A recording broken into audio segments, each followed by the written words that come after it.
오늘 말씀은 에베소서 2장 1절부터 7절까지의 말씀입니다. 그는 허물과 죄로 죽었던 너희를 살리셨도다.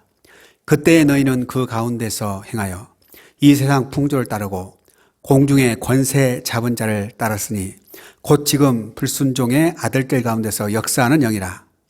전에는 우리도 다 그 가운데서 우리 육체의 욕심을 따라 지내며 육체와 마음에 원하는 것을 하여 다른 이들과 같이 본질상 진노의 자녀이었더니 긍휼이 풍성하신 하나님이 우리를 사랑하신 그 큰 사랑을 인하여 허물로 죽은 우리를 그리스도와 함께 살리셨고 너희는 은혜로 구원을 받은 것이라. 또 함께 일으키사 그리스도 예수 안에서 함께 하늘에 앉히시니 이는 그리스도 예수 안에서 우리에게 자비하심으로써 그 은혜의 지극히 풍성함을 오는 여러 세대에 나타내려 하심이라. 아멘. 사람은 누구나 행복한 삶을 살기를 원합니다.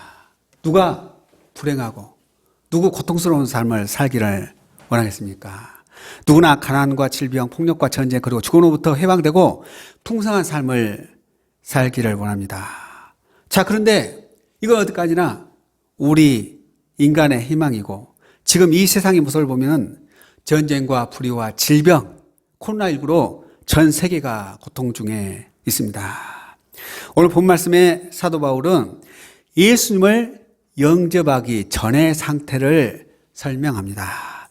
예수님을 영접한 사람, 하나님의 자녀와 예수님을 영접하지 못한 사람, 다시 말씀드리면 육에 속한 사람과 영에 속한 사람이 차이가 있다.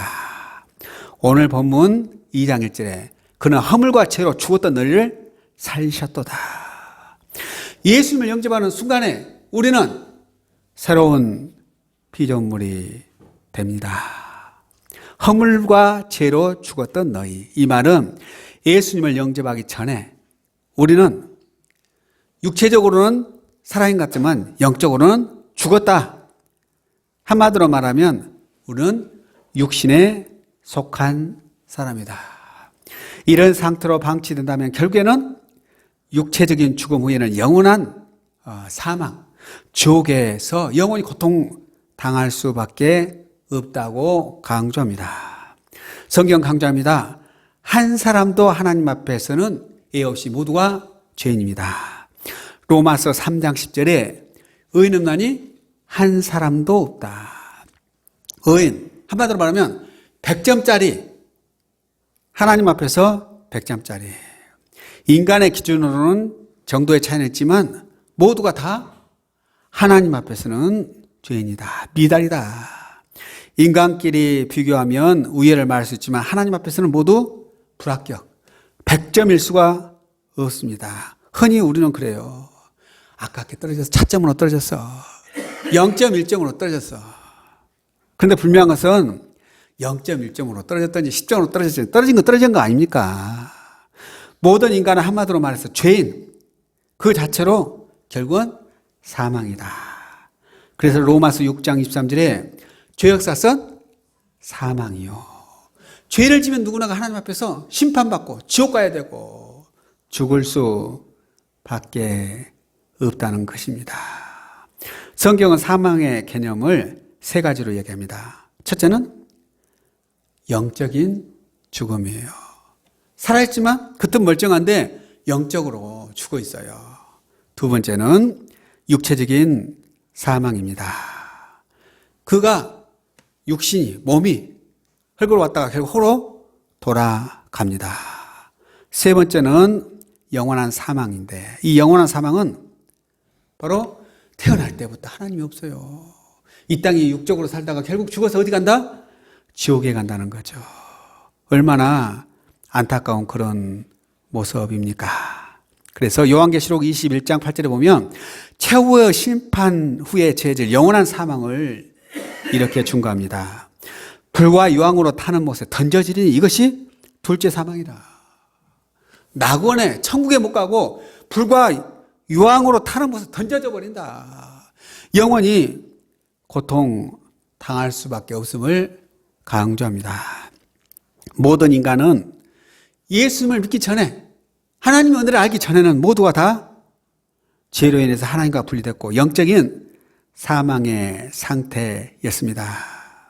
그 상태에 그대로 방치되면 결국에는 영원한 사망, 지옥에 갈 수밖에 없다는 거예요. 그래서 에베소서 2장 2절에 그때 너희는, 그래서 본 말씀에 그때 너희는, 그때라는 건 뭐네요? 바로 예수님을 영접하기 전에, 예수 믿기 전에 우리는 이 세상의 풍조를 따르고, 누굴 따라요? 이 세상 풍조, 이 세상 문화, 공중의 권세 잡은 자를 따랐으니, 공중의 권세 잡은 자 누구죠? 마귀 사탄이 속이는 자, 세상에 속고 사람에게 속고 마귀에게 속고 저주의 인생을 살 수밖에 없습니다. 3절에 전에는 우리도 다 그 가운데서 우리 육체의 욕심을 따라 지냈으며, 우리 하나님의 자녀도 전에는, 예수 믿기 전에는 똑같이 이렇게 우리 육체의 욕심을 따라 지냈고, 우리도 세상 따라가서 내 욕심대로 살았습니다. 육체와 마음에 원하는 것을 하여 다른 이들과 같이 본질상 진노의 자녀이었더니, 우리도 복받는 자녀, 하나님 자녀가 아니라 진노의 자녀였습니다. 이 말은 하나님과 분리되었다.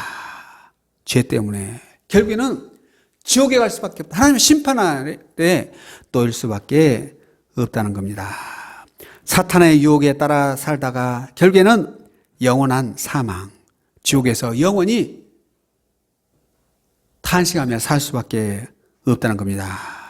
아무리 큰 물고기, 아무리 건강한 물고기도 죽으면 물에 떠오릅니다. 물의 흐름에 따라서 둥둥 떠내려가고, 그 상태가 방치되면 폭포를 따라 떨어지지 않습니까? 영적인 사망도 마찬가지예요. 내 속에 예수님이 계시지 않으면, 하나님의 은혜가 없으면 우리도 세상의 물결 따라 흘러가고 마귀의 유혹을 따라 살아가고, 그러다가 결국에는 영원한 사망, 지옥에서 영원히 심판받을 수밖에 없다는 것입니다. 우리 예수님이 왜 이 땅에 오셨어요? 바로 우리에게 천국을 선물로 주기 위한 것이고, 우리에게 생명의 삶을 살게 하기 위해서 이 땅에 오셨습니다.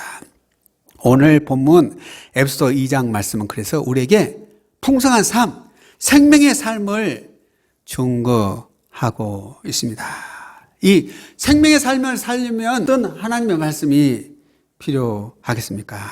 첫째로, 허물로 죽은 우리는 그리스도와 함께 부활하는 체험을 해야 합니다.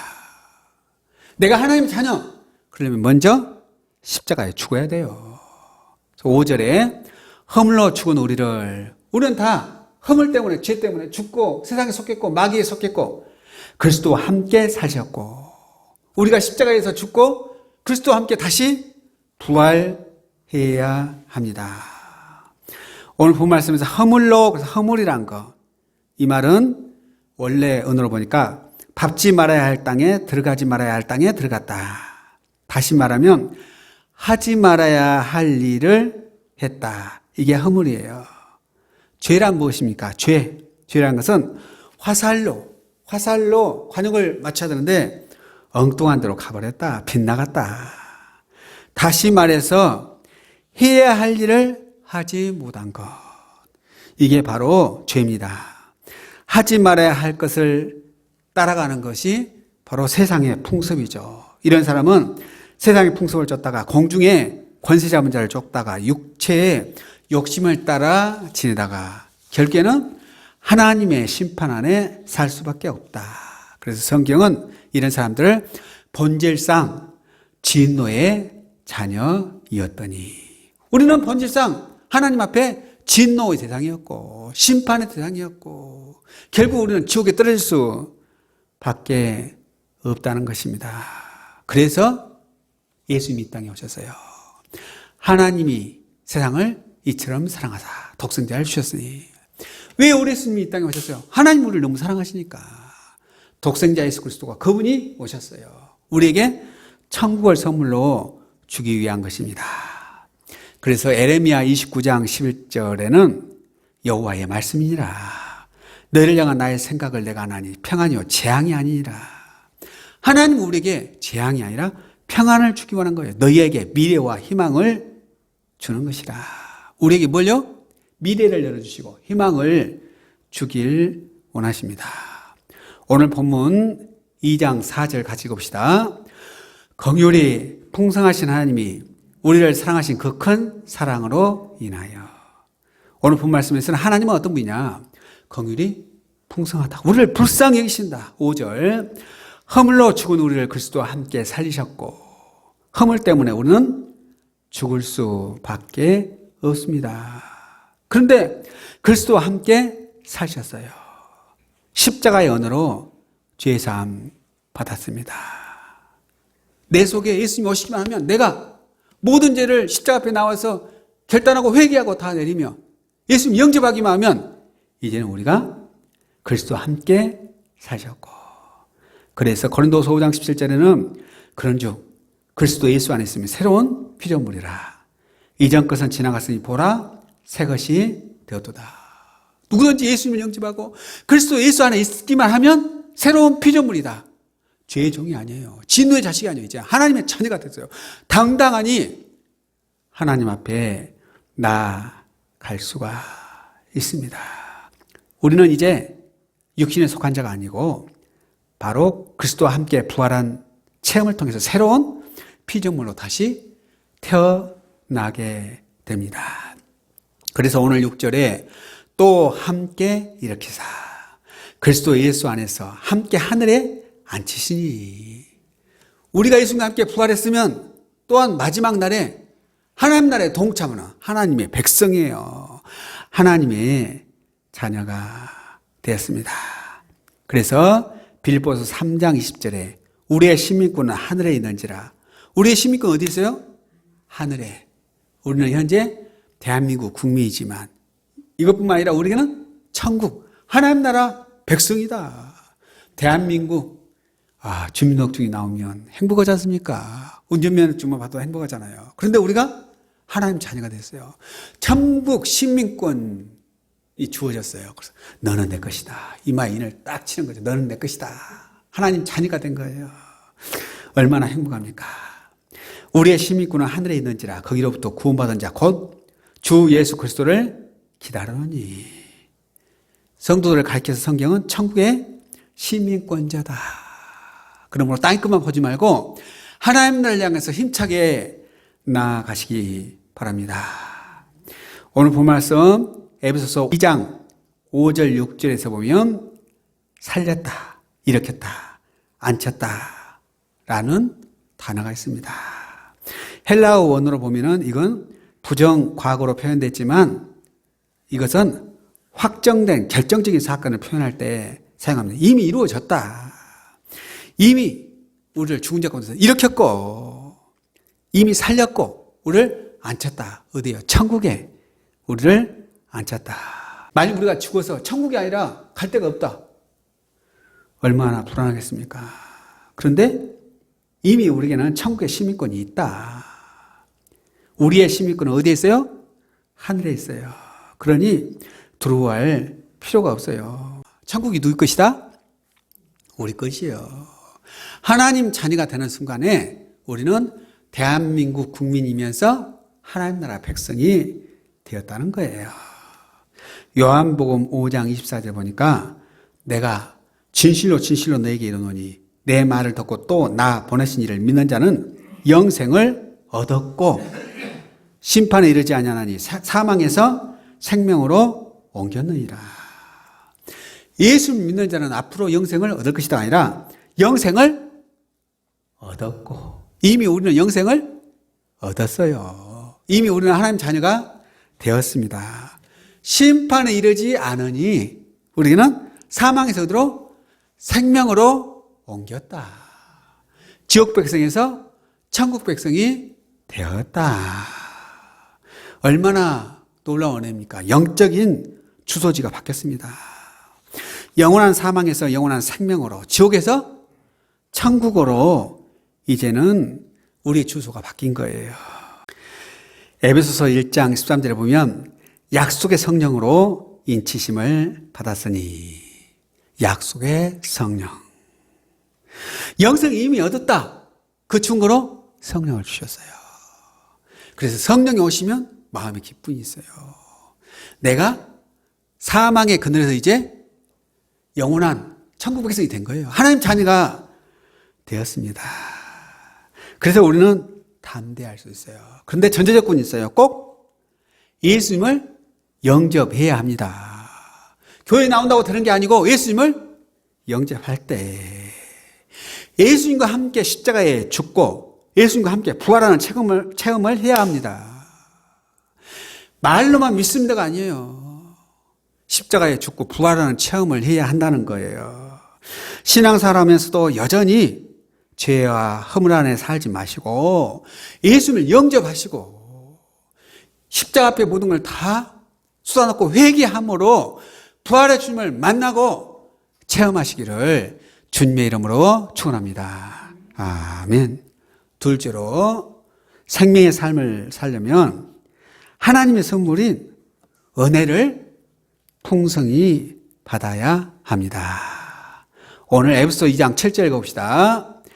이는 그리스도 예수 안에서 우리에게 자비하심으로써 그 은혜의 지극히 풍성함을 오는 여러 세대에 나타내려 하심이라. 아멘. 이는 그리스도 예수 안에서. 누구 안에서? 그리스도 예수. 그리스도 예수. 그러니까 구원자, 기름 부음 받은 하나님의 아들, 그분 예수님 안에서 우리에게 자비하심으로써. 하나님의 자비. 내가 아니에요. 하나님의 자비로서 우리가 구원을 받았습니다. 바울은 우리가 구원받았던 것이 우리의 노력, 우리의 헌신이 아니고 전적인 하나님의 은혜인 것을 강조합니다.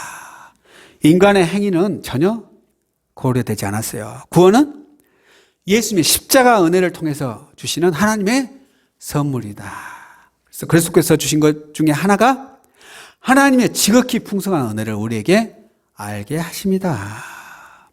우리가 하나님의 은혜를 받기 전에는 우리 죄에 속했습니다. 사망에 속했어요. 그러나 예수님 때문에 하나님 자녀가 됐고 풍성한 은혜를 체험하게 되었습니다. 그래서 에베소 2장 8절에 너희는 그 은혜에 의하여 믿음으로 말미암아 구원을 받았으니. 우리 구원받은 것은 행입니까? 믿음이에요. 믿음으로 말미암아 구원을 받았으니 이것은 너에게서 난 것이 아니요 하나님의 선물이다. 구원은 내 노력이 아니고 하나님의 선물이에요. 하나님의 은혜입니다. 하나님의 역사입니다. 선물이라는 것은 내가 돈 주고 산 게 아니에요. 돈 주고 산 것이면 당연한 거 아니에요. 그런데 그저 받았습니다. 선물은 아무리 좋은 것이 와도 받지 않으면 소용이 없어요. 내 것이 안 돼요. 선물은 받아야, 아멘, 받아야 내 것이 됩니다. 길을 가다가 이렇게 너무 가난한 거린이 앉아있어요. 불쌍해요. 그래서 제가 10,000원짜리 하나를 꺼내서 주는데 안 받으면 아무리 줘도 받지 않으면 소용이 없어요. 예, 그분이 받을 때 거린의 것이 됩니다. 믿음도 마찬가지예요. 받아들이지 않으면 소용이 없는 거예요. 예수님을 내 마음속에 영접하고 믿습니다. 받아들이는 거죠. 하나님께 모든 것을 맡깁니다. 그래서 마르틴 루터는 믿음을 받는 손이라고 설명했습니다. 받아야 된다. 하나님의 은혜를 받아라. 그래서 성령 받아라. 뭐 성령이 물건입니까? 아니죠. 그건 받아들인다는 거예요. 영접한다는 거예요. 내 삶 가운데 하나님께서 은혜를 주시는데 아멘 하고 받아들이고 말씀에 아멘 하고 순종할 때 놀라운 역사가 나타납니다. 세 번째로 이제 내가 구원받았다면 무엇보다도 감사하며 살아야 돼요. 이게 하나님의 자유입니다. 그래서 성경은 항상 기뻐하라. 쉬지 말고 기도하라. 범사에 감사하라고 강조했어요. 예수 믿으면서 너 그냥 불평하고 원망하고 아이고 죽겠는 게 아니라 아멘. 하나님을 찬양하라. 합니다. 그때 하나님이 함께 하세요. 결코 우리를 자랑할 수 없습니다. 오직 하나님의 은혜와 사랑만 겸손히 인정하고 감사해야 합니다. 예수께서 바리새인들을 막 책망하신 이유, 이 독사의 자식들아, 책망하신 이유가 무엇입니까? 자기 공로를 자랑합니다. 한술 떠서 내가 최고야 하면서 막 남을 비판합니다. 정죄합니다. 너 그렇게 하면 지옥 가. 너 지옥 백성이야. 이방인은 지옥의 불쏘시개라고 했어요. 그러나 구원은 하나님의 은혜입니다. 자랑할 수가 없어요. 하나님 앞에 무릎을 꿇어야 됩니다. 야고보서 4장 10절에 주 앞에서 낮추라. 그리하면 주께서 너희를 높이시리라. 하나님 앞에서 나를 낮춰라. 그리하면 하나님께서 우리를 높인다. 겸손하라는 거예요. 설사 우리가 낮은 채로 그대로 있다 할지라도 우리는 감사해야 돼요. 하나님이 갚아주십니다. 하나님이 은혜를 부어주십니다. 이런 분들이 더 존경받고 더 높임받고 교회에 나오면 나올수록 연조가 깊어지면 깊어질수록 직분을 받으면 받을수록 더 겸손하고 자신을 낮출 때 교회에서 존경받습니다. 하나님의 역사와 응답이 충만하게 됩니다. 자, 그런데 우리가 예수 믿고 하나님 자녀가 되었으면 아멘 하면 이걸 끝납니까? 성경은 강조합니다. 이제는 우리 모습이 예수님을 닮아가야 합니다. 한국 교인들이 자꾸 지탄을 받는 이유, 세상 사람들이 손가락질하는 이유가 뭐예요? 교회 다니면서 왜 거짓말해? 교회 다니면서 왜 나쁜 짓 해? 에베소 2장 10절에 우리는 그가 만드신 바라. 예수님을 영접하는 순간에 이제 우리는 새로운 피조물이 되는 거예요. 우리는 그가 만드신 바라. 새롭게 우리를 창조했어요. 새로운 피조물이 되었습니다. 그러면 이제 하나님이 기뻐하시는 삶을 살아야 합니다. 우리가 구원받은 행위가 아니에요. 믿음이에요. 그러나 구원받았다면 이제 우리의 삶 가운데 하나님의 영광이 나타나야 됩니다. 우리는 새로운 피조물이 되어야 된다는 거죠. 내 속에 예수님이 계시고 하나님의 은혜로 충만해야 합니다. 그래서 우리 예수님께서 너희는 세상의 빛이다. 예, 빛을 나타내야 된다. 너희는 세상의 소금이다. 소금의 역할을 해야 된다고 강조했습니다. 그런데도 불구하고 여전히 죄를 짓고 여전히 못된 짓 하고 그러면 그가 하나님의 자녀라고 말할 수가 없어요. 마태복음 7장 16절에 그들의 열매로 그들을 알지니 가시나무에서 포도를 또는 엉겅퀴에서 무화과를 따겠느냐. 내가 하나님의 자녀면 자녀답게 하나님의 영광을 드러내야 합니다. 이러므로 그들의 열매로 그들을 알리라. 나더러 주여 주여 하는 자마다 다 천국에 들어갈 것이 아니오 다만 하늘에 계신 내 아버지의 뜻대로 행하는 자라야 들어가리라. 예수님을 영접했다면 이제 점점 예수님을 닮아가고 아버지의 뜻대로 행해야 할 줄로 믿습니다. 나더러 주여 주여 하는 자마다 다 천국에 들어갈 것이 아니오. 말로만 믿습니다가 아니에요. 우리의 삶 가운데 하나님의 뜻이 하나님의 뜻대로 행함이 있어야 합니다.